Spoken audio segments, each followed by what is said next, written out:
how likely is it that you are going to tear during childbirth? Unfortunately, the odds are pretty high, but let's talk about the actual numbers. First of all, the overall rate of tearing is about 90%. So 9 out of 10 women are going to have some level of perineal tear. So when I have patients who come in with their birth plan saying, I don't want to tear at all, unfortunately, that's pretty unlikely. But we really have to split this up into stage of tearing because the least severe tearing is the most common. So we have 4 stages of tears. We have a stage 1, which is just through some skin, and that is the most common.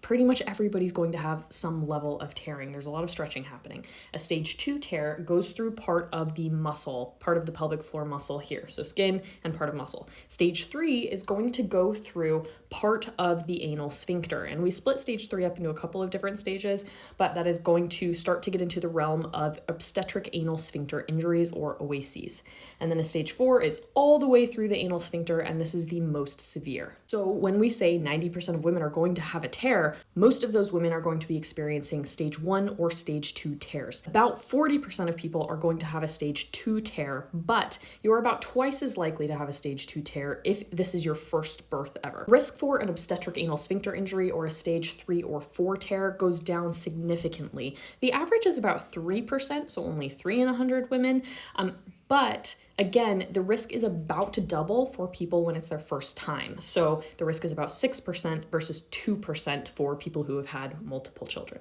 Something you can potentially do to help reduce your risk for really severe tears during childbirth is by doing something called perineal stretching, which is a process of massage and stretching the vaginal entrance in the weeks leading up to the childbirth. And we have some research that this can prevent more severe tears, although it will not prevent stage 1 or stage 2 tears.